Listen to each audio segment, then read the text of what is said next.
Welcome back to the PS Pub. I love RPGs, so you might be wondering why is there a lack of RPGs so far on the channel? Well, here's the thing. Most RPGs, especially like JRPGs, are long and they can take a while to get through. However, I am currently playing through a few at the moment, and once they're done, I hope to have full reviews up for them then. I imagine that they will be a little bit longer than the standard review, just so I can go over like the story and everything, but still, like other games, I want to do my diligence and at least play through a significant amount, if not all the way through to the credits before I make a review. So they are coming. It just might take a little bit longer. Still, the PSP is very much an RPG machine, as so many classics and ports of great games released on Sony's handheld. From turn-based to action to tactical, if you purchased a PSP strictly for RPGs, you wouldn't be wrong and would have definitely gotten your money's worth. So let's talk about a few today, and just as a disclaimer, I'll avoid major story spoilers so you don't have to worry about that in this video. Also, there may not be many major surprises in this particular video, but I do plan, like the fighting game series of videos that I'm doing, to have more, and also that this will not mean that I won't cover these games individually later on.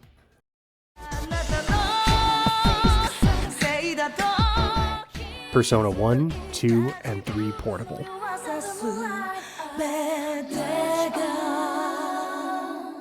Let's start off with a heavy hitter and look at the Persona franchise. Persona 1, 2, and 3 Portable all received their own physical releases on the PSP roughly around the same time Persona 4 was released on console, which as I speak, the first two games I'm sure they'll get either remakes or re-releases in the future, as this is the only place you can play Persona 1 and 2 aside from the original PlayStation releases. However, both 1 and 2 have updated soundtracks to fit more in line with the modern Persona series. It's probably debatable which is better, but I'm partial to the modern Persona series, so personally I prefer the updated soundtracks. Persona 1 and 2 at this point in the franchise's life are more akin to the SMT games, or even something like Final Fantasy to a lesser extent, as the school simulation side of things wouldn't become a system until Persona 3, but it still retained the demon summoning in a high school setting. If you haven't played 1 and 2, you absolutely must, especially if you are a Persona fan. It's a bit different than the future titles, but its core gameplay is relatively the same, so you shouldn't have too much time slotting right in. Now, Persona 3 Portable is arguably one of the most complete versions of the game,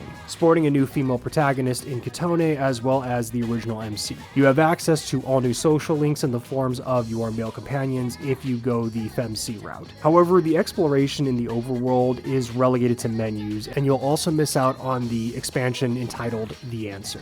Personally, aside from the addition of Metis, I thought the Answer expansion wasn't all that great, and it created more problems than actual answers, no pun intended. Not to mention, I felt the characters were written not like themselves, but I digress. Portable is absolutely worth playing today, and even if you don't own a PSP, you can get it easily on almost all platforms, including PC, PlayStation, and like the Nintendo Switch or whatever. Before we move on from Persona, I'd be remiss if I didn't at least mention Persona 4 Golden, since that game was responsible for a lot of the Vita and the Persona series in general's success. I still remember hearing in a lot of circles people saying that Persona 4 Golden was the only reason they got a Vita, or that the Vita was a quote-unquote golden machine. As simply put, the game's a classic and absolutely one of the best games you can have for the Vita. And like P3 Portable, you can play it basically everywhere.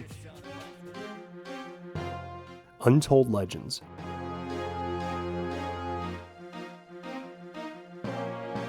Untold Legends was a PSP launch title. I haven't played its sequel yet, but back in the day I spent a lot of time with it and am currently playing Untold Legends for this channel, and I'm roughly about halfway through it as of the making of this video. It's a top-down action RPG in the style of the PS2 Dark Alliance games. In it you'll pick from one of 4 classes and hack and slash your way through the game's world, completing quests, collecting loot, etc. What makes this one really cool is the multiplayer function. It's essentially drop-in, drop-out co-op, but the world's quests are contingent on what the character's been through quest-wise. So, want to play a game with your friend from beginning to end? You can do it. Want to carry or be carried to a certain point? You can do it. I think its only limitation today in terms of its multiplayer is that it's only local Wi-Fi. However, through the power of emulation with stuff like PPSSPP, you are able to play through the game as it was originally intended if you are held back by hardware limitations of today.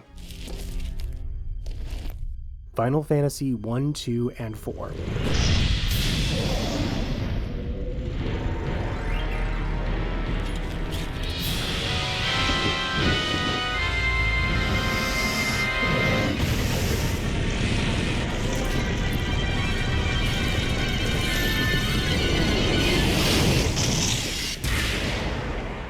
When Final Fantasy released on the PSP, it received not one but 3 separate remakes from the classic games, 1, 2, and 4 respectively. Each remake received updated sprites, gameplay changes and balances, remixed soundtracks, and even new extra dungeons added to the game. In the case of Final Fantasy IV, this includes the After Years, which originally released on the Wii as its own separate game and sequel to the original game. Each of these remakes, in my opinion, are worth playing if you've experienced these before or are playing these for the very first time, as the core experience with these are still here. I like the updated sprite work here as well for the 3 games. It's not my favorite look for any of these titles, but I do appreciate the new sprite work and effects that were put into these specific games. This will probably be subjective as well, but I think this might also have my favorite version of FF2.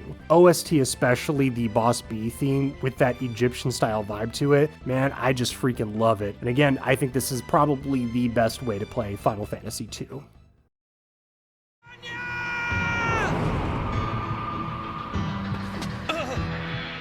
PoPoLoCrois. I probably butchered the name.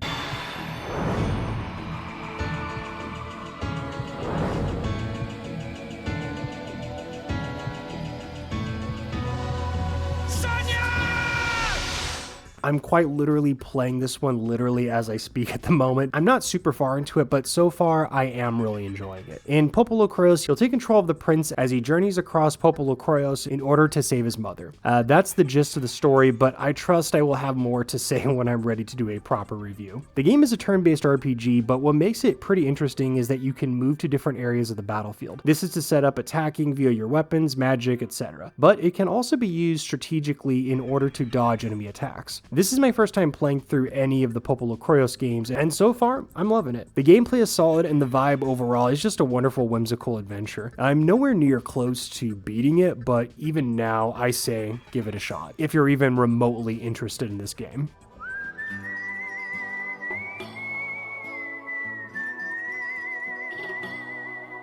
Wild Arms XF. If you want to talk hidden gems for tactical turn-based RPGs, then look no further than Wild Arms XF. Still keeping the spirit of the Wild Arms games, but shifting it to a top-down tactical RPG, Wild Arms XF manages to capture what made the series special in the first place, while offering a fresh perspective on the hex-based battle system. You'll still utilize the hex system, but the game is a tactical RPG, and surprisingly, the system still works pretty well here. The story itself is told in a visual novel format, like most other tactical RPGs, but it's very much a Wild Arms game in look, feel, and tone. If you were worried about the switch in game direction affecting those, I can put your mind at ease there. It is a bit more anime-like, if that makes sense, but it still retains the spirit of the other games. I will warn you though that the game is deceptively hard, especially in the beginning. You'll get through the tutorial fights fairly easily, but once you're cut loose, so to speak, you do need to be careful as the game stops pulling its punches entirely. If you're not on your toes or at least paying attention, you'll find yourself destroyed very, very quickly.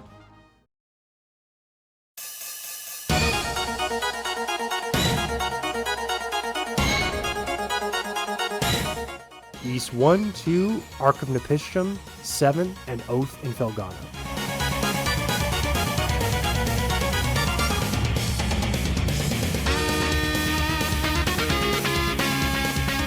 There are 5 Ys games on the PSP, 1, 2, 7, The Oath in Felghana, and my personal favorite of the series, The Ark of Nepistrum. And any one of these are a good jumping on point if you've never played an Ys game. However, there are a few caveats. 1 and 2 features bump controls, which sees you running into your opponent to deal and conversely take damage, which I'll say is a bit weird to get used to at first, but it gets easier the more you play. Oath and Ark are both isometric action RPGs, similar in style to a Zelda game in terms of uncovering secrets and exploration, and Ys 7 is similar to Ark and Oath. However, it adds the now famous party system where you can play as more than just Adol Christian. I think this is one of the great things about the franchise, as they are constantly experimenting and innovating, making it easy for new players to jump in at any point in the timeline to get hooked on the series. But similar to this, the series isn't required to play in any sort of order either. Yes, there is an official timeline, quote unquote, but each adventure is its own self-contained story, with nods and references to other games. If you haven't for some reason played an Ys game,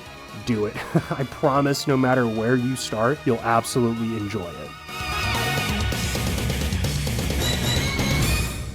All right, so that was just a quick one for today. And realistically, this is just the tip of the RPGs on PSP iceberg. I didn't even get into stuff like the Trails games on here, Hexus Force, Yggdra Union, and so on and so forth. So let me know in the comments, what are your favorite RPGs on the PSP? And what would you recommend as somebody just wanting to get into RPGs on the PSP? And as always, thank you for stopping by.